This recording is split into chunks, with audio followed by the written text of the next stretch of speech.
Please آپ مجھے تھوڑی دیر کے لیے اندر رہنے دیجیے، پلیز میں بس 15 منٹ بعد چلی جاؤں گی۔ لیکن آپ ہیں کون؟ کہاں سے آئی ہیں اور کہاں چلی جائیں گی؟ میں بیا ہوں، شہری کے گھر سے آئی ہوں اور اپنے گھر چلی جاؤں گی، مگر پلیز اس وقت مجھے پناہ کی اشد ضرورت ہے، ورنہ آج میری جان چلی جائے گی اگر آپ نے میری ہیلپ نہ کی تو آج۔ اف، میں نے خوف سے آنکھیں بند کر لی۔ میں کیسے یقین کر لوں کہ آپ واقعی خوفزدہ ہیں؟ ہو سکتا ہے آپ ڈھونگ رجا کر شریف لوگوں کو لوٹتی ہوں یا ان پر الزام لگا کر بلیک میل کرنا چاہتی ہوں۔ ارے، میں آپ کو ایسی ویسی نظر آتی ہوں؟ یہ سامنے والے گھر میں تو رہتی ہوں، شاہی پپو کے گھر۔ آپ کی پڑوسن ہوں اور میرے برے وقت میں آپ مجھے ایسے کہہ رہے ہیں؟ وہ فوراً میری انتہائی مجبوری سمجھ گیا، سر ہلانے لگا، پھر تیزی سے دروازہ کھولنے لگا۔ تب میں دروازے کے آگے دیوار بن گئی۔ آپ مجھے گھر سے نکال رہے ہیں؟ میری آنکھوں میں آنسو بھی آ گئے تھے شاید۔ نہیں نہیں، وہ معصوم پیچھے ہوا۔ تب مجھے یاد آیا امی کہتی تھی، روتے ہوئے میں بڑی مظلوم و معصوم لگتی ہوں، خاص طور پر میری بھری ہوئی آنکھیں تو دل کو، تو شاید اس پر بھی ایسا ہی اثر ہوا ہو۔ جو آنٹی کہتی ہیں اسے مامتا کہتے ہیں بیا، آئرہ نے بمشکل خود پر ضبط کیا۔ ہاں ہاں، لیکن میری بھری آنکھوں میں ایک اثر تو ہے نا۔ ساتھ ہی اس نے پلکیں تیز تیز جھپک کر یقین دلانے کی صحیح کی۔ اچھا، اوکے اوکے، اب آگے بتائیں پھر کیا ہوا؟ وہ بولا، گھر سے نہیں نکال رہا، صرف دیکھ رہا ہوں کہ ایسا کون سا مائی کا لال ہے جو ہمارے اپارٹمنٹ کے اندر تک گھس کر لڑکی کو اس طرح ہراساں کر رہا ہے۔ میں اس کا جبڑا توڑ کے اس کے ہاتھ میں سجا دوں گا، اس کی جرت کے۔ اس نے مکہ تان لیا، گردن کی رگیں تک پھولنے لگی۔ نہیں، وہ مائکا لال نہیں، لالی ہے۔ میرا مطلب ہے کہ وہ ایک لڑکی ہے۔ میرا مطلب ہے آپ ایک لڑکی سے خوفزدہ ہیں؟ اتنی بری طرح، مگر کیوں؟ اب میں اسے کیا بتاتی کہ جس کی بہن ٹی وی کی مشہور و معروف ہستی ہو، جسے بڑے بڑے ڈیزائنرز محض پبلسٹی کے لیے اپنے سوٹ پہننے کو دے جاتے ہوں، اور مجھ جیسی بہن اس کے کپڑے ہمیشہ اس کے پہننے سے پہلے سارے شہر میں پہن کر گھوم لے، وہ رنگے ہاتھوں پکڑے جانے پر جتنی بھی خوفزدہ ہو کم ہے۔ بات کرتے ہوئے بیا مگن تھی۔ اگر جو رک کر آئرہ کا چہرہ ایک بار دیکھ لیتی، بس ایک بار۔ وہ لڑکی نہیں ہے، وہ… اچھا، آپ تسلی سے یہاں بیٹھیں، میں آپ کے لیے پانی لاتا ہوں۔ تب مجھے احساس ہوا کہ میں کتنی پیاسی تھی اور دل کیسا بے قابو تھا۔ آواز لگا کر کہا، اس میں گلوکوز بھی ملا دیں۔ وہ انرجائل ملا لایا۔ اچھا۔ آئرہ نے پھٹ پڑنے کی حد تک کھلی آنکھوں کو رگڑا۔ پھر گھر کیسے پہنچی؟ پھپھو کو کال کر کے صورتحال بتا کر وہ بہانے سے تمہیں اپنے بیڈ روم میں لے گئی۔ میں دبے قدموں اپنے کمرے میں گھس گئی، کپڑے بھی پریس کر کے ٹھکانے پہنچائے۔ پھپھو آپ بھی؟ آئرہ کے 2 حرفی سوال میں کیا کیا نہ تھا، مگر دھیان کسے تھا؟ پھر دوبارہ اس باڈی بلڈر سے ملاقات ہوئی؟ روبرو تو نہیں ہوئی، مگر ایک لحاظ سے ہر روز ہی ہوئی۔ یہ کیسی بات ہے؟ دراصل بہو میرے خوابوں کے شہزادے سے مشابہ ہے، سو کبھی دھیان کے پردے سے اوجھل ہوا ہی نہیں۔ بیا نے شاعرانہ مثال دی۔ دھیان کی بچی، اپنی ماں کی خبر ہے؟ وہ یہ الزام بھی مجھ پر ڈال دیں گی؟ پھپھو نے اس کا شانہ دبوچ کر اسے ہوش دلانے کے لیے آگے پیچھے ہلانے کی کوشش کی، مگر بیا کو ہلانا کوئی آسان کام تھا۔ یہ میرے کپڑوں کا کیا قصہ ہے؟ تم لوگ میری غیر موجودگی میں میرے کپڑے جو کہ مجھے پبلسٹی کے لیے دیے جاتے تھے انہیں پہن کر گھومتی ہو گھر سے باہر؟ ہائے! اس نے اچنبے سے ایرات کو دیکھا جو غیر محسوس طریقے سے اس کے کمرے میں جا رہی تھی، پھر پھپھو کو۔ کئی کپڑے تو وہ بھی پہن چکی تھی اور پناہ کے لیے اپنے کمرے کے دروازے تک بھی پہنچ چکی تھی۔ مجھے ہمیشہ لگتا تھا کپڑوں میں ایک نیا پن نہیں ہے، مگر ایرات، میں تم لوگوں کو آج نہیں چھوڑوں گی۔ آئرہ حلق کے بل چلانا شروع ہو چکی تھی۔ سینٹرل ٹیبل پر مٹھائی کا ٹوکرا رکھا تھا، آستین چڑھا کر عین سامنے ابو ذر بیٹھا تھا اور مٹھائی کھا رہا تھا، مگر انداز کچھ یوں تھا جیسے جبرن کھلائی جا رہی ہو کہ تم کو ہی ختم کرنی ہے۔ تیمور اور عاشر اس کے عین سامنے صوفے پر بیٹھے نہ جانے کتنی ہی دیر سے اس کی جبری مشقت دیکھ رہے تھے۔ جس کی حالت کی وجہ سمجھ سے بالاتر تھی۔ پوچھ پوچھ کر تھک بھی گئے، منہ سے کچھ نہ پھوٹا، اور جب دونوں چپ ہو گئے تو بولنا شروع ہو گیا۔ تم لوگوں کا دل نہیں چاہتا کہ تم لوگ بھی اسی طرح میری بات طے ہو جانے کی خوشی میں مٹھائی لاتے؟ دونوں بھائیوں نے ایک دوسرے کو دیکھا اور منہ سے ٹاہ کی آواز ایک ساتھ نکالتے ہوئے زور زور سے گردن بھی نفی میں ہلائی۔ کم از کم اس طریقے سے تو نہ کھاتے جیسے یہ احسان جتا کر کھا رہا ہے، عاشر نے دانت پیس کر کہا۔ تم لوگوں کو میرے سہرے کے پھول کھلنے کا کوئی ارمان نہیں؟ دونوں نے نتنے پھلا کر ایک دوسرے کو دیکھا اور زور زور سے گردن نفی میں ہلائی۔ اب سہرے کا رواج ہی نہ رہا۔ We are very practical. Abu Zar غم سے دوہرا ہو گیا۔ ایک ہچکی لی اور پھر کھانستے کھانستے دوہرا ہونے لگا۔ تیمور نے پانی کا گلاس زوردار آواز سے شیشے کی میز پر رکھا، کچھ چھلک بھی گیا۔ ہچکی غم کی انتہا پر نہیں نکلی تھی، ثابت برفی نگلنے کی کوشش میں نکلی تھی۔ اگر اس بلا وجہ کی اداکاری اور بسیار خوری سے ہٹ کر صاف بات کر لو تو شاید معاملہ حل ہو جائے، عاشر بولا۔ ہم دونوں نے ایک اسکول میں پڑھا، کالج بھی ایک، پھر یونیورسٹی بھی، ہر جگہ ساتھ ساتھ رہے، ایک دوسرے کے کپڑے جوتے بدل بدل کر پہنے۔ ایکسکیوز می، عاشر نے انگلی اٹھائی۔ صرف تم نے پہنے میرے کپڑے جوتے؟ ہاں میں نے، ابو ذر نے اختلاف سے گریز کیا۔ تو کیا تمہارا دل نہیں چاہتا کہ زندگی کے اس نئے سفر کے آغاز میں بھی میں تمہارے ہم قدم رہوں؟ ہم دونوں زندگی کے نئے سفر کا آغاز بھی اکٹھے کریں؟ مگر شادی کے لیے تو ایک لڑکی کا ہونا ضروری ہوتا ہے۔ عاشر نے ایک دھموسا دیا۔ ہاں تو ہے نا وہ بیا، آخر کار منہ سے نکل ہی گیا۔ یہ بیا کون ہے؟ دونوں بھائی ایک بار پھر ہونک ہو کر ایک دوسرے کو دیکھنے لگے۔ تم لوگوں کو بیا کا نہیں پتا؟ ابو ذر رو دینے کو ہو گیا۔ دونوں نفی میں سر ہلانے لگے، پھر ایک دم تیمور چلایا، بیا؟ وہ میڈم آئرہ کی کزن؟ تیمور کے منہ پر ابھی بھابھی نہیں چڑھا تھا۔ تو نے اسے غور سے دیکھا ہے نا؟ عاشر کو شک ہوا۔ ابو ذر نے سر ہلا دیا۔ ہاں ٹھیک ہے، وہ چھپنے کی چیز بھی کب ہے؟ ایک بار نظر آ جائے تو پھر کتنی ہی دیر تک نظر آتی ہی رہتی ہے، اور فقط ایک ہی ملاقات میں یہ اتنا متاثر ہو گیا کہ ایسی تباہی مچانے پر آ گیا۔ افسوس، صد افسوس۔ تیمور نے دکھ سے مٹھائی کے ٹوکرے کو دیکھا۔ ایک ملاقات کب؟ تیسری ملاقات۔ تیسری کیسے بھلا؟ ایک تو وہ جب سب لوگوں کے ساتھ حیدرآباد گئی تب، اور دوسری بات طے ہونے والے دن، نہیں اس سے بھی پہلے، جب وہ یہاں گھر آئی تھی۔ گھر آئی تھی؟ کب آئی تھی؟ دونوں چونکے۔ ابو ذر شروع ہو گیا۔ وہ اس دن کا واقعہ جزیات کے ساتھ بتا رہا تھا جب بیا نے آئرہ کے کپڑے پہن رکھے تھے اور وہ پناہ کی درخواست لے کر آئی تھی۔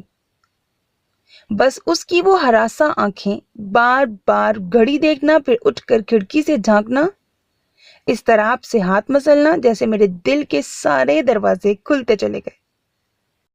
مگر وہ کچھ، عاشر نے موٹی کہنے سے گریز کیا، تھوڑی بھاری نہیں ہے؟ تھوڑی نہیں، وہ کافی بھاری ہے، مگر چلے گی، بالکل چلے گی۔ مجھے ایسی ہی لڑکی درکار تھی۔ وہ سر دھن رہا تھا۔ شادی تو ہم ایک ہی دن کر لیں گے، مگر دونوں دلہنوں میں اتنا فرق، ایک اتنی نازک اور ایک اتنی وزنی۔ عاشر ہچکچایا۔ کچھ فرق نہیں پڑتا؟ ابو ذر کی ساری بیزاری اڑن چودھی۔ نازک عورت سراسر درد سر ہے، عاشر نے اسے گھور کر دیکھا، اور وزنی عورت درد کندھا۔ اس بار فلک شگاف کہا تیمور نے لگایا، پھر تینوں ہنس پڑے۔ گھر بھر میں شادیانے بجنے لگے۔ عاشر کا بس چلتا تو بس اگلے جمعے ہی کو تقریب سعید کا دن رکھ لیتا، مگر اماں جان نے بڑی بہو کی ڈیلیوری سے مشروط کر دیا۔ عاشر شادی تک کے ٹائم کو خوب انجوائے کرنا چاہتا تھا، مگر آئرا نے منع کر دیا۔ وہ کسی بھی طرح نظروں میں آ کر لائیو کالرز کے منہ کھلوانا نہیں چاہتی تھی۔ مگر ہم گھر پر مل سکتے ہیں، عاشر نے فرمائش جڑ دی۔ تو ہم شادی کے بعد مل تو لیں گے نا؟ آئرا نے بات ہی ختم کر دی۔ میں چاہتا ہوں ہمارے درمیان انڈرسٹینڈنگ ڈیولپ ہو، ہم ایک دوسرے سے واقفیت حاصل کر سکیں، ایک دوسرے کی پسند ناپسند کے بارے میں، اور اگر ہم اس میں کامیاب نہ ہو سکے، یعنی مزاجن بالکل الٹ نکلے، تو کیا آپ رشتہ ختم کر لیں گے؟ ارے اللہ نہ کرے، کیسی بات کرتی ہو؟ عاشر اپنا سا منہ لے کر رہ گیا۔ دوسری جانب بیا کوئی شوبز کی بندی تو نہیں تھی کہ اس کے تحفظات ہوتے، اور پھر ابو ذر تو خوابوں کے شہزادے سے مشابہ تھا، اور اب تو مانو دل کی سلطنت کا آقا بن چکا تھا، اور وہ جیسے کنیز، مگر جتنی نزاکت لفظ کنیز میں ہے، وہ اس کنیز میں کہاں چار حرفی لفظ کنیز، اور کہاں چار جانب پھیلی بیا۔ وہ شادی تک کم از کم 20 کلو وزن کم کر لینا چاہتی تھی، اور اس سے پہلے ابو ذر کے سامنے آنا گوارا نہیں تھا۔ وہ سرخ جوڑے میں ایک ہی بار چلبلی نار بن کر سامنا کرنا چاہتی تھی، اور ان خود ساختہ پیش بندیوں نے عاشر اور ابو ذر کے ارمانوں کا جنازہ نکال دیا تھا۔ ڈیڈی کی جانب سے اعتراضات کا ڈر بھی جاتا رہا۔ وہ ان رشتوں سے بے پناہ خوش تھے۔ ہر ایک کو بتاتے کوکنگ شو والی لڑکی ان کی بہو ہے۔ اسے شاپنگ پر لے کر گئے، عاشر نے ڈرائیونگ کی پیشکش کی تو چابی جھپٹ لی۔ ہم دونوں کے بیچ تمہاری کوئی جگہ نہیں۔ انکل مجھے بھی نہیں لے جائیں گے؟ بیا بولی۔ ہاں تمہیں لے جاتا ہوں۔ ابو ذر کے دل کی کلی کھلی۔ کل شام کا ڈنر تمہارے ساتھ ہوگا۔ ڈیڈ نے بیا کا دل توڑنا بھی مناسب نہ سمجھا۔ کیا میرے لیے وقت نکالیں گے؟ اراد نے بھی لگے ہاتھوں پوچھ لیا۔ بالکل نکالیں گے، لیکن اگر تمہیں زیادہ جلدی ہے تو عاشر، ابو ذر، بہن کو لے کر جاؤ، اور جو یہ کہے دلا دینا، گاڑی یہ جا وہ جا۔ عاشر اب ٹھنڈی چائے کے ساتھ پاپے کھاتے ہوئے دس از مائی کوکنگ ٹائم کا نشر مقرر رات گئے تک دیکھتا، جہاں آئرہ امتیاز کے ہاتھ کے پکوان، اف اللہ! وہ شیشے کے دیدہ زیب باؤل میں دودھ دلاری سجاتی، بریانی کی تہیں جماتی اور اٹھاتی، جب دال کو بگار لگاتی تب عاشر ایسے سانس کھینچتا جیسے خوشبو اندر اتر رہی ہو۔ پزا میں کٹ لگاتی اور کیک پر چاکلیٹ کون سے ڈیزائن بناتی، تب عاشر کو آئرہ پر ٹوٹ کر پیار آتا، اور اس کی مہارت پر اور زیادہ۔ ان قریب یہ ذائقے دار پکوان پکانے والی سمیت اس کی دسترس میں ہوں گے۔ وہ ٹھنڈا اکڑا نان پورا زور لگا کر چباتا، پھر زندگی میں کوئی غم نہ ہوگا، میری بھی۔ ابو ذر ہانک لگاتا۔ بیا نے بتایا ہے مجھے، اس کی امی نے سب کام سکھائے ہیں اسے۔ اس روز آئرہ بھابی نے کتنے مزے کی پیسٹریاں بھیجی تھیں۔ ہاں نا؟ دونوں پاس بیٹھے تیمور کو جیسے بھول ہی جاتے، اور وہ دانت سختی سے جمائے لب بھینچتے دونوں کی گفتگو سن کر اس دیوار کو ڈھونڈتا جس میں سر مار سکے۔ اس گھر پر اچھا وقت آنے والا تھا یا وہ آگے سوچ نہ پاتا۔